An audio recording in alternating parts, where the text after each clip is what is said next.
같은 날, 오늘은 3월 12일 화요일 밤 11시 40분 양평군 강화면에 있는 제 개인 기도원 겸 독서실에서 마태복음 5장 이후 공부를 진행합니다. 오늘부터는 편의로 두루마리가 아니라도 끊어읽는 범위를 이미 조절하겠습니다. 예수께서 무리를 보시고 산에 올라가 앉으시니 제자들이 나아온지라 입을 열어 가르쳐 이르시되 심령이 가난한 자는 복이 있나니 천국이 그들의 것이며 애통하는 자는 복이 있나니 그들이 위로를 받을 것이며 온유한 자는 복이 있나니 그들이 땅을 기업으로 받을 것이며 의에 줄이고 목마른 자는 복이 있나니 그들이 배부를 것이며 긍휼히 여기는 자는 복이 있나니 그들이 긍휼히 여김을 받을 것임이요. 여기에서 잠깐 끊고 살펴보겠습니다. 이 5장은 소위 산상수훈이라고 하는 건데요. 장소는 갈릴리로 추정은 돼요. 제가 봤을 때는. 근데 이 장소가 어디에 있는지는 정확히 나와 있지 않습니다. 그리고 이 산상수훈은요, 사람들이 착각하는데요. 물경 5장, 6장, 7장 상당히 많은 범위에 기재되어 있고요. 4대 복음서를 통하여 마태복음 5장 3절로 마태복음 7장 27절까지 예수 그리스도의 말씀으로만 기재된 가장 긴 예수님의 말씀입니다. 예수님은 산에서 제자들에게 먼저 심령이 가난한 자는 복이 있다고, 그 이유가요, 천국이 그들의 것임이요 라는 것입니다. 조금 뒤를 보겠습니다만은 이 소위 팔복 중의 마지막인 10절 을을 위하여 박해를 받은 자는 복이 있나니 천국이 그들의 것임이라. 천국으로 시작하여 천국으로 끝나고 있는 점을 주목하여 보시기 바랍니다. 그리고요, 5장과 6절은 1장은 천국, 2장은 위로를 받음. 첫 번째는 천국, 두 번째는 위로를 받음. 땅을 기업으로 받음, 배부름, 긍휼히 여김, 하나님을 봄, 하나님의 아들이라 일컬음을 받음, 다시 천국. 대부분은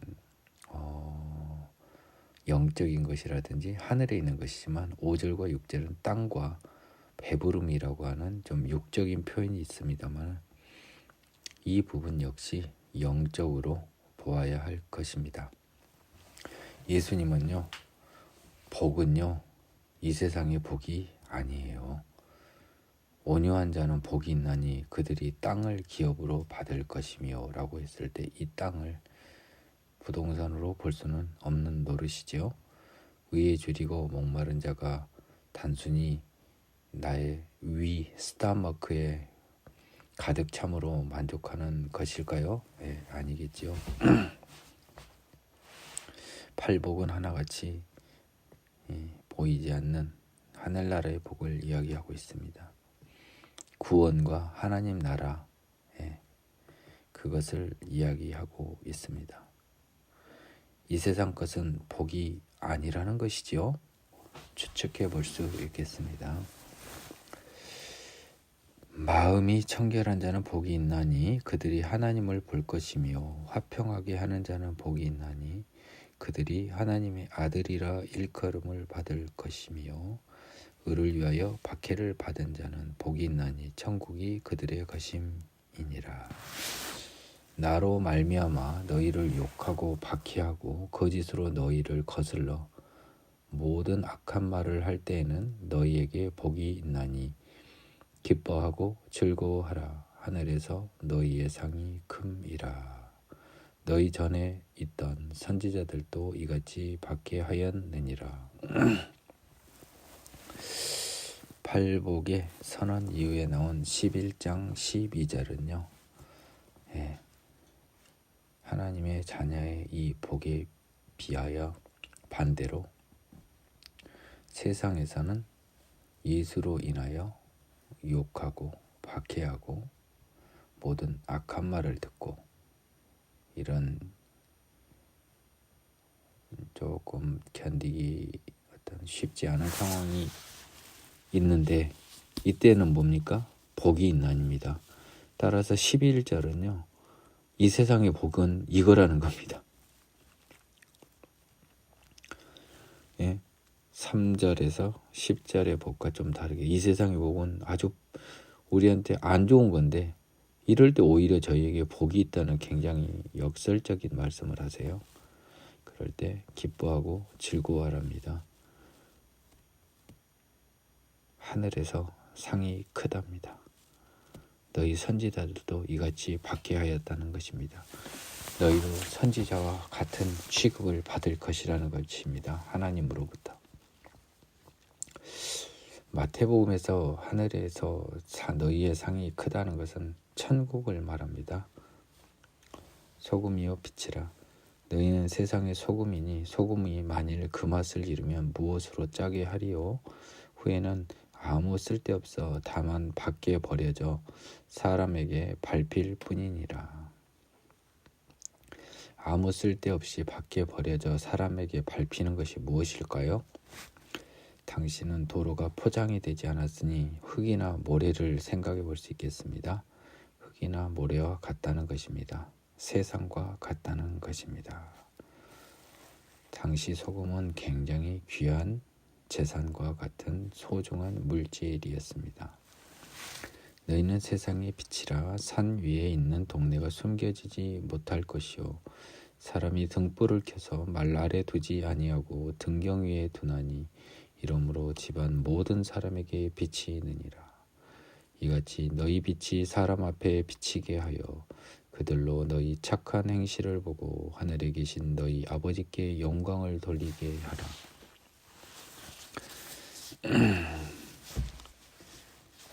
소금은요, 짠맛을 내야 된다라고 하는 의무를 줬고요. 또 빛은요, 쓸데없이 숨겨서 의미 없는 빛을 비추지 말라는 것입니다.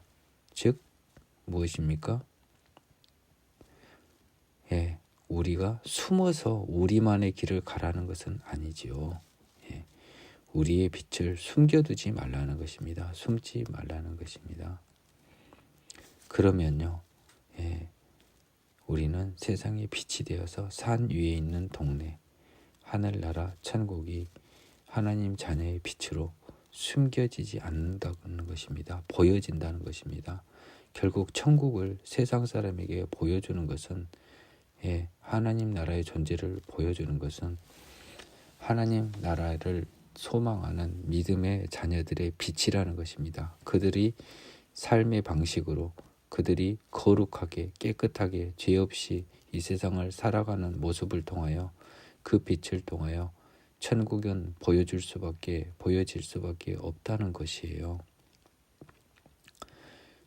지금 이 부분은 우리가 정확히 해석을 하고 우리가 맛을 잃지 않고 우리의 빛으로 하나님의 나라가 영광스럽게 비추어 제3자들에게 보여질 수 있는 자녀로서의 도리를 다해야 한다는 것입니다. 예수와 율법, 내가 율법이나 선지자를 폐하러 온 줄로 생각하지 말라. 폐하러 온 것이 아니요 완전하게 하려 함이라. 진실로 너희에게 이르노니 천지가 없어지기 전에는 율법의 1.1획도 결코 없어지지 아니하고 다 이루리라. 나중에 이 율법과 예수 그리스도의 은혜에 관해서 바울 서신서에서 정확히 이야기를 하고요. 그 서신서를 잘못 해석하면 율법 자체가 어떠한 이 복음에 배치되는 것으로 해석할 수가 있어요. 바울 자신도 실제로는 그렇지 아니하는데 그렇게 해석될 위험이 있음을 예상은 하고 있습니다.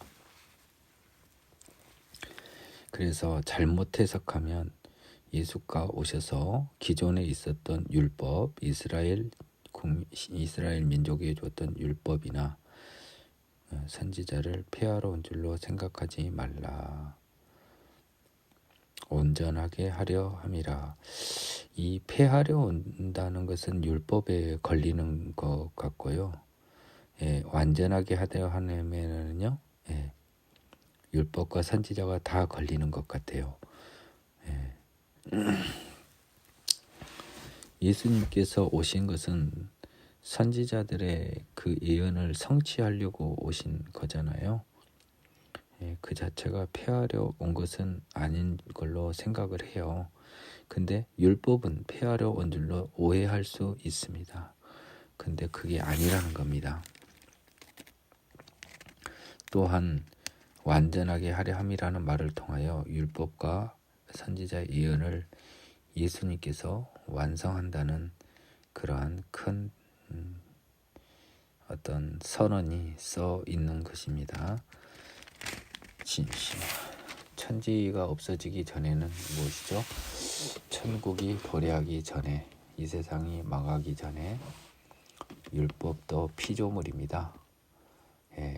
그래서 모든 피조물이 없어지기 전에 율법도 없어지지 아니하고 다 이룬다는 것입니다. 율법 자체는 선과 의예요. 이거는 바울도 인정하는 건데요. 다만 죄인인 이스라엘 민족이 죄의 몸을 입고는 이 율법을 지킬 수는 없다는 겁니다. 오직 예수의 힘으로 죄사함을 받아 다시 태어난 성령의 사람만이 온전히 율법을 지키며 더 나아가 예전에 돌판에 새겨진 율법에 나아가 더 큰 사랑의 율법까지도 온전히 그 동기까지 포함하여 완전하게 지킬 수 있다는 것이 됩니다. 그러므로 누구든지 이 계명 중에 지극히 작은 것 하나라도 버리고 또 그같이 사람을 가르치는 자는 천국에서 지극히 작다 일컬음을 받을 것이요 누구든지 이를 행하며 가르치는 자는 천국에서 크다 일컬음을 받으리라. 내가 너희에게 이르노니 너희 의가 서기관과 바리새인보다 더 낫지 못하면 결코 천국에 들어가지 못하리라.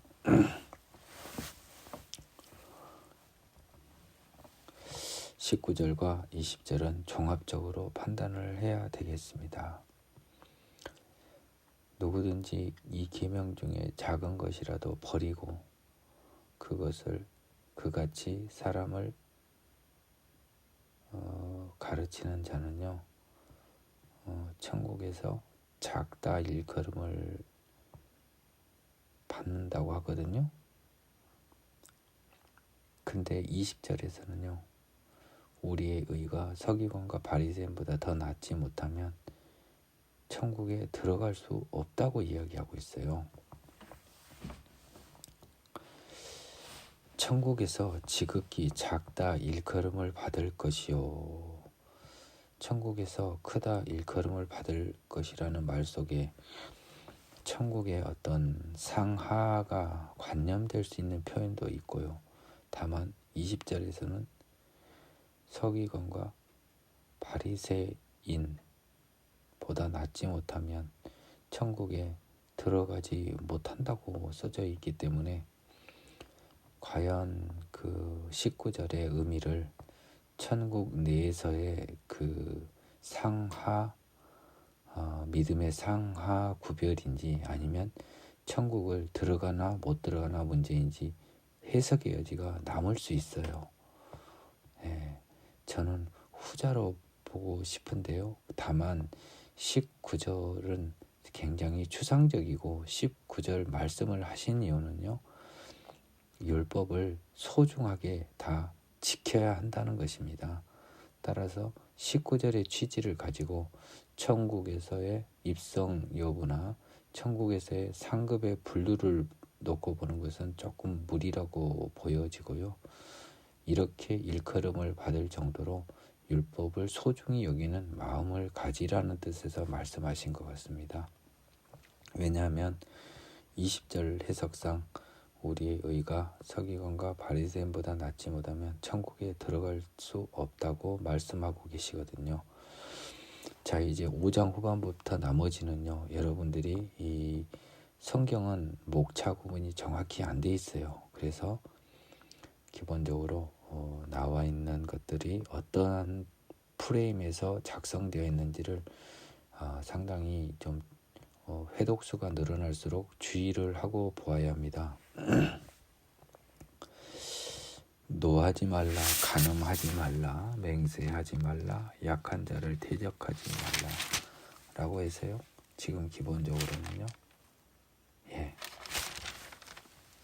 구시대의 율법이나 새로운 시대의 율법 같은 새로운 율법의 온전한 완성이 무엇인지, 그 예수와 율법이라고 하는 제목으로 있던 5장 소제목 이후에 그러면 예수 시대 율법은 어떻게 변하는 건지, 어떻게 바뀌는 것인지를, 어떻게 구체화되는 것인지를 설명하고 있습니다. 먼저 노하지 말라는 제목에 옛사람에게 말한 바 살인하지 말라, 누구든지 살인하면 심판을 받게 되리라 하였다는 것을 너희가 들었으나 나는 너희에게 이르노니 형제에게 노하는 자마다 심판을 받게 되고 형제를 대하여 라가라 하는 자는 공회에 잡혀가게 되고 미련한 놈이라 하는 자는 지옥불에 들어가게 되리라. 구약의 율법에는 사람을 살인하면 죽게 돼 있죠. 근데 살인은 뭐죠? 마음속으로 죽겠다고 하는 마음만 먹으면 살인인가요? 아니죠. 죽여버리겠다고 말하는 것도 살인은 아니에요. 행위를 하여 사람의 호흡이 정지되는 결과를 유발시켜야 됩니다. 고의로.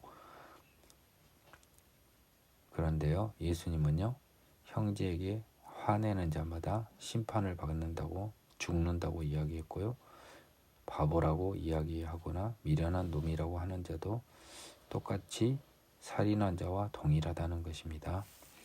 이 부분은 우리가 굉장히 중요하게 보아야 합니다.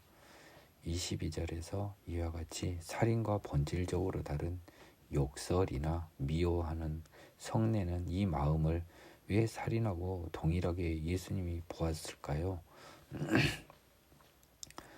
이것은요, 나중에 여러분들이 회개와 새로 태어남과 밀접한 관련이 있습니다.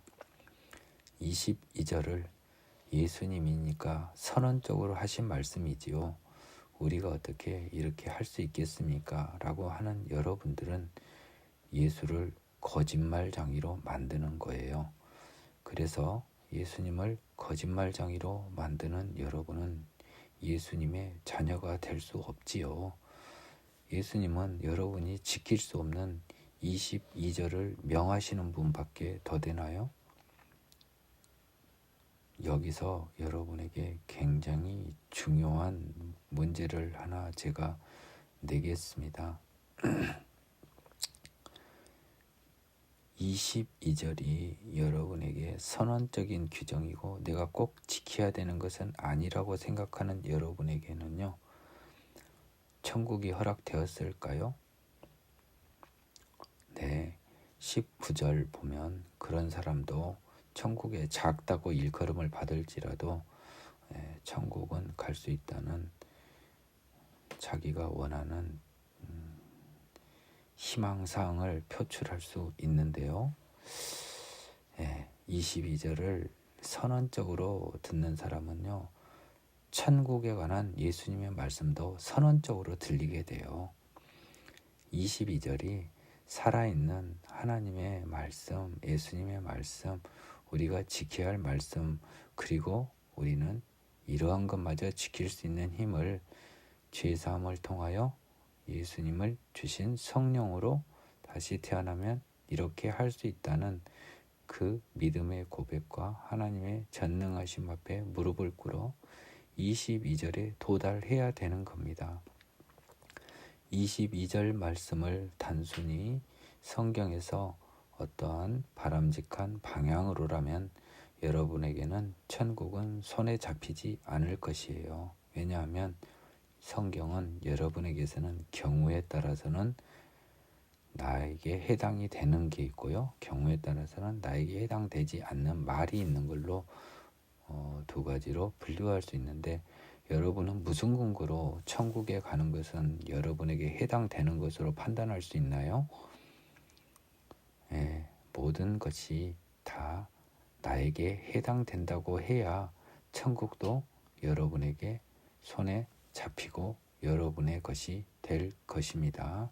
이 부분을 절대 놓치지 마십시오. 23절도 제가 최근 레이기 공부를 해서 그 어느 정도 의미를 알아서 다시 해석할 수 있겠어요. 그러므로 예물을 제단에 드리려 다가 거기서 내 형제에게 원망들을 만한 일이 있는 것이 생각나거든. 예물을 제단 앞에 두고 먼저 가서 형제와 화목하고 그 위에 와서 예물을 드리라. 너를 고발하는 자와 함께 길에 있을 때 급히 사화하라. 그 고발하는 자가 너를 재판관에게 내어주고 재판관이 옥리에게 내어주어 옥에 가둘까 염려하라. 진실로 내게 이르노니 네가 한 푼이라도 남김없이 다 갚기 전에는 결코 거기서 나오지 못하리라. 이 형제는요, 반드시 자기의 그 어떤 아버지의 아들로서 형제만을 포함하지는 않는 것 같아요. 예물은 뭐냐면요, 예물을 여러분이 잘 알아야 돼요. 레위기에서요, 제사의 종류 중에 자신의 죄를 속죄하기 위한 속죄제물, 속건제물, 이런 제물들은 내 죄 중에 부지 중에 범한 죄니까, 과실로 범한 죄, 고의범으로 범한 게 아니고 과실로 범한 죄를 속죄하는 속죄제와 속건제가 아닌 하나님께 감사하거나 하나님께 화목하고자 드리는 예물인 번제와 화목제물 등을 가리킵니다. 그런 제물도 다 제단에서 드려야 됩니다. 근데 하느님을 만나러 가는 길에서조차 형제에게 원망들을 만난 일이 있거든. 예수님은 하나님 앞에 감사를 예물을 드리기 전에, 번제나 화목제를 드리기 전에 먼저 가서 형제하고 화목한 다음에 와서 예물을, 감사제물, 화목제물, 번제물을 드리라는 겁니다. 그만큼 무엇이에요? 사랑을 강조하고 있는 거죠.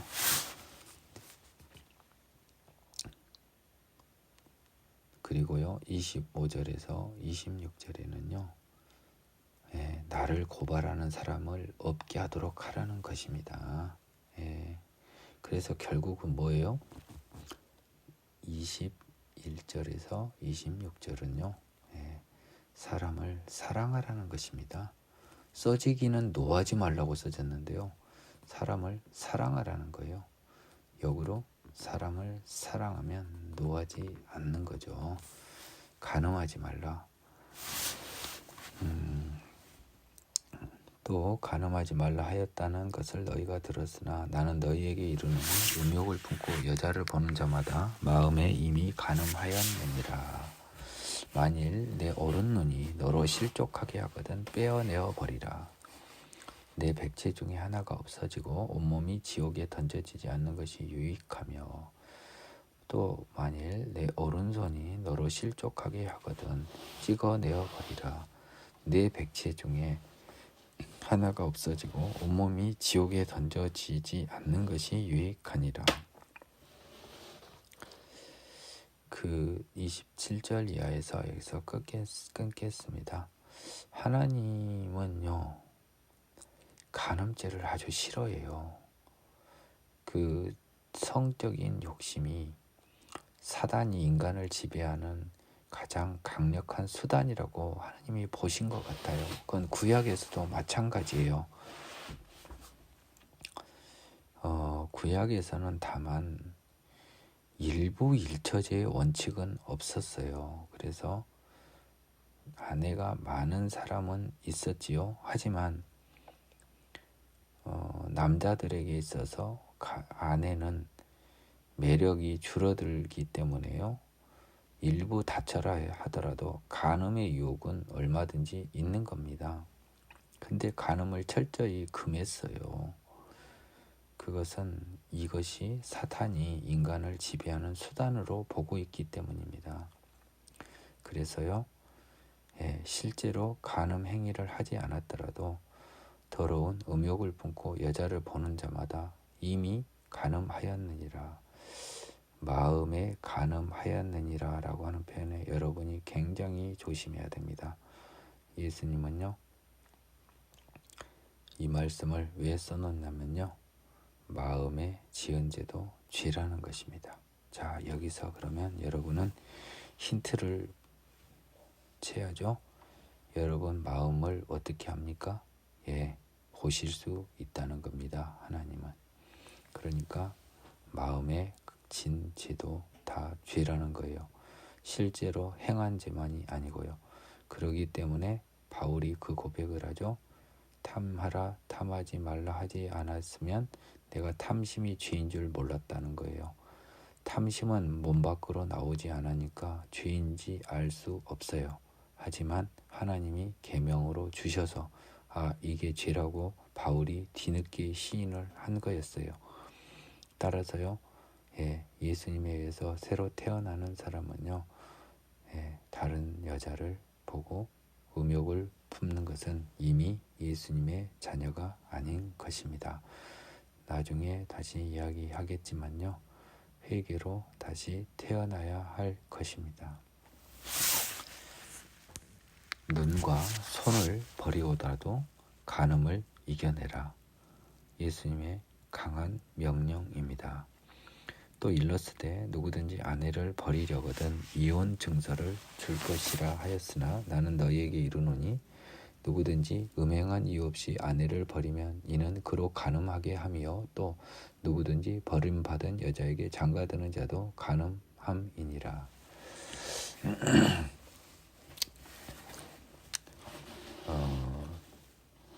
신명기에서는요, 수치되는 일이 발견되는 여자 아내는 이혼 증서를 주고 버릴 수 있습니다.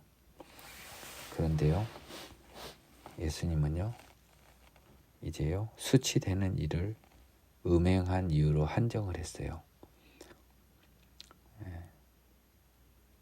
그렇기 때문에요, 음행한 이유 없이 아내를 버리면요, 그것은 그로 간음하게 한 것이랍니다. 그는 누구예요? 이혼을 당한 여자겠지요. 그로 간음하게 함이요 또 누구든지 버림받은 여자에게 장가가는 자도 간음함이니까 결국은 두 사람의 간음을 음행한 이유 없이 아내를 버린 남자가 범한꼴이 돼버린 거죠. 그래서 이중 처벌의 죄질 정도로 두 가지 죄를, 간음죄로 범한 것처럼 중한죄로 처벌을 하겠다는 겁니다. 이것은 왜 아내를 버리는 것이 간음하지 말라에 나왔을까요? 간음을 하기 위하여 자기 요건을 없애려면 이혼을 하면 되잖아요. 간음이 안 되잖아요. 그래서 음행한 이유 없이 아내를 버리는 행위는 실제로는 간음 행위라는 겁니다.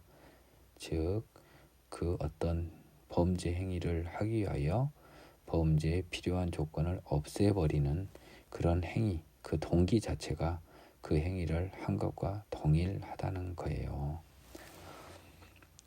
맹세하지 말라. 또 옛사람에게 말한 바 헛맹세를 하지 말고 내 맹세한 것을 주께 지키라 하였다는 것을 너희가 들었으나 나는 너희에게 이르노니 도무지 맹세하지 말지니 하늘로도 하지 말라 이는 하나님의 보좌임이요 땅으로도 하지 말라 이는 하나님의 발등상임이요 예루살렘으로도 하지 말라 이는 큰 임금의 성임이요 네 머리로도 하지 말라. 이는 네가 한터럭도 희고 검게 할 수 없음이라. 오직 너희 말은 옳다 옳다 아니라 아니라 하라. 이에서 지나는 것은 악으로부터 나느니라. 오늘 이것을 제가 저를 가르치기 위해서 보다가요, 이것을 알게 되었습니다. 맹세는 다른 것을 빌려서 하고 있어요. 보세요. 하늘을 빌려서, 땅을 빌려서, 내 머리를 빌려서 맹세하는 거잖아요. 맹세할 필요가 있기에 맹세를 한 겁니다. 그러면요, 평소부터 거짓된 말을 할미 없이 계속 정직한 말만 한 사람은요, 맹세가 필요 없다는 것입니다. 그래서요, 우리가 맹세를 할 필요가 없다는 거예요. 맹세를 한 것은요, 다 거짓에서 나는 겁니다. 따라서 맹세하는 행위 자체는 이미 자신이 경우에 따라 거짓을 한다는 것을 전제하는 것이기에 하나님은 맹세하는 자의 마음속을 훤히 보고 계시는 것입니다.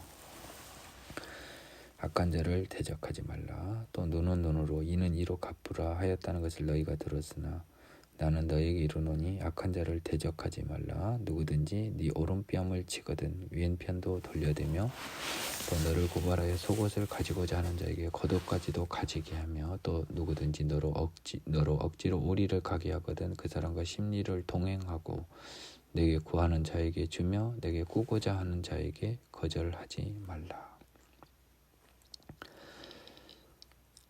과거에는 율법에는요, 나에게 악을 행하는 자에게는 동일한 방법으로 보상을 해주라고 동해의 보복을 허용을 했어요. 하지만요, 예수님은요, 이상하게 우리한테 무리한 요구를 하세요. 이거 당하기만 하고 다 퍼주라는 거죠. 왜 이런 요구를 하실까요? 나중에 이야기하겠지만 구약의 사람들은 몸이 죄인이었어요. 율법을 받은 사람들은 죄인이라고요. 그렇기 때문에 동해보복을 허용했어요. 하지만 성령의 능력을 받은 예수 시대의 사람들은요, 죄인이 아니에요.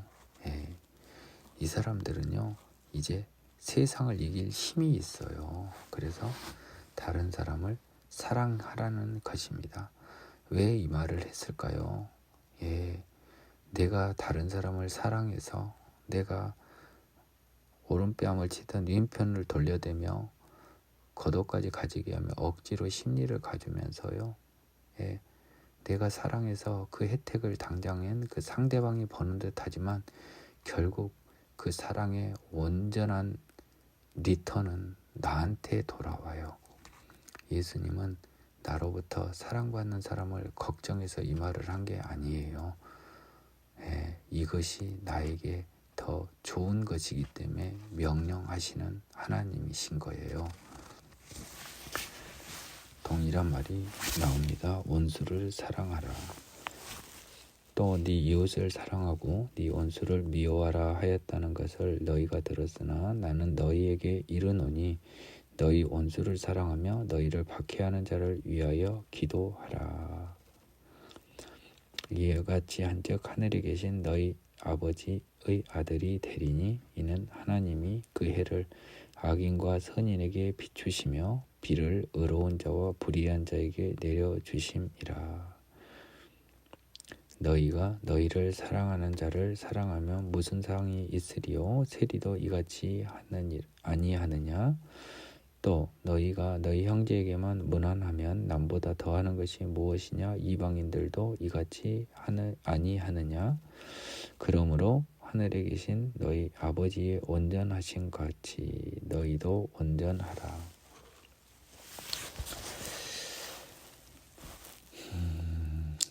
이 43절의 말씀은요, 사실 하나님이 가나안 땅을 간 이스라엘들에게 가나안인들을 멸절하라고 말씀하셨거든요. 이제는요, 그뿐만 아니라 모든 사람들을 위하여 사랑하고 기도하랍니다. 45절의 결론이에요.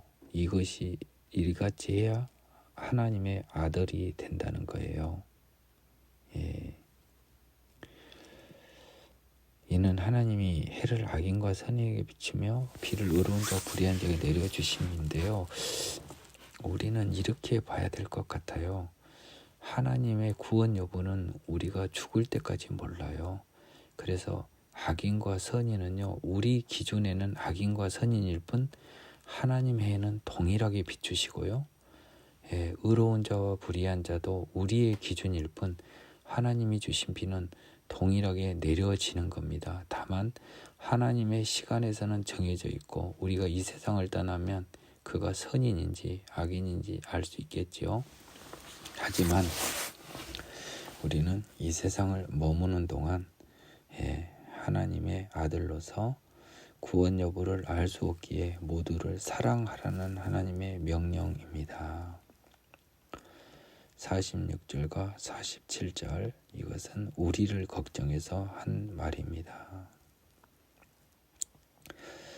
왜냐하면요, 하나님이 왜 이 명령을 하냐면요, 하나님처럼 온전할 수 있는 유일한 길은요, 하나님은 그 자체로 온전하시거든요.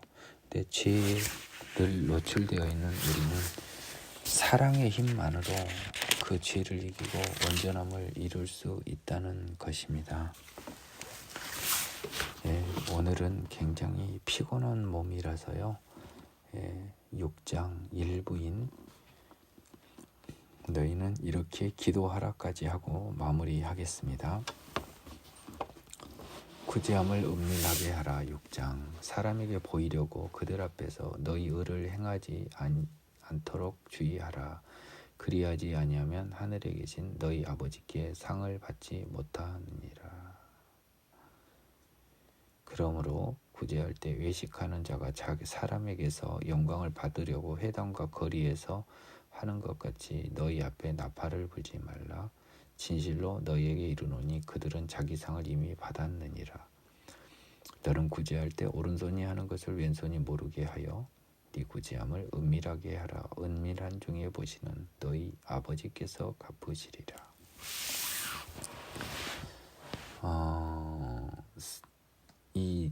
6장 4절을 먼저 보십시오. 하나님은 다 보신다는 겁니다. 이게 대전제가 되고 있어요. 그래서요, 하나님이 보시는데 그것을 안 믿으니까 사람한테 보이려고 그들 앞에서 이런 구제나 이런 자기 소위 남에 대한 그 생색을 내는 건데요. 이렇게 사람에게 보이려고 하는 의도는 하나님이 다 보잖아요. 마음을. 그러면 하늘에 계신 아버지께 상을 못 받으니까 뭐예요? 천국에 못 간다는 거예요. 외식하는 자들까지 남 보이게 회당과 거리에서 하고 나서 이스라엘인들은 그랬다고 해요.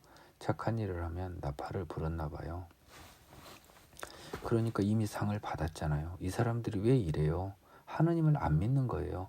내가 이 일을 하는 구제하는 나를 은밀한 중에 하나님이 다 보고 계시는데 하나님의 전능하심을 모르니까 그걸 믿지 않으니까 이렇게 사람한테 구하는 거예요. 그러니까요, 사람한테 인정받고 싶고 사람한테 사랑받고 싶고 사람들한테 돋보이고 싶고 사람들 갈수록 하나님은 안 믿는 거예요. 그런 사람들은.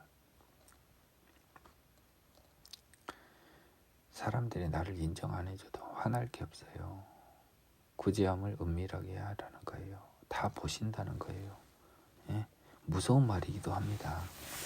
구제함을 은밀하게 보시는 분이 여러분의 죄를 못 보시겠습니까? 착각하지 마십시오. 너희는 이렇게 기도하라. 또 너희는 기도할 때 외식하는 자와 같이 하지 말라. 그들은 사람에게 보이려고 회당과 큰 거리 어귀에 서서 기도하기를 좋아하느니라. 내가 진실로 너희에게 이르노니 그들은 자기 상을 이미 받았느니라. 너는 기도할 때 네 골방에 들어가서 문을 닫고 은밀한 중에 계신 네 아버지께 기도하라. 은밀한 중에 보시는 네 아버지께서 갚으시리라. 또 기도할 때 이방인과 같이 중언부언하지 말라. 그들은 말을 많이 하여야 들으실 줄 생각하느니라. 그러므로 그들을 본받지 말라. 구하기 전에 너희에게 있어야 할 것을 하나님 너희 아버지께서 아시느니라. 그러므로 너희는 이렇게 기도하라. 하늘에 계신 우리 아버지여, 이름이 거룩히 여김을 받으시오며 나라가 임하시오며 뜻이 하늘에서 이루어진 것 같이 땅에서도 이루어지이다. 오늘 우리에게 일용할 양식을 주옵시고 우리가 우리에게 죄 지은 자를 사하여 준 것 같이 우리 죄를 사하여 주시옵고 우리를 시험에 들게 하지 마시옵고 다만 악에서 구하시옵소서. 나라와 권세와 영광이 아버지께 영원히 싸움나이다. 아멘.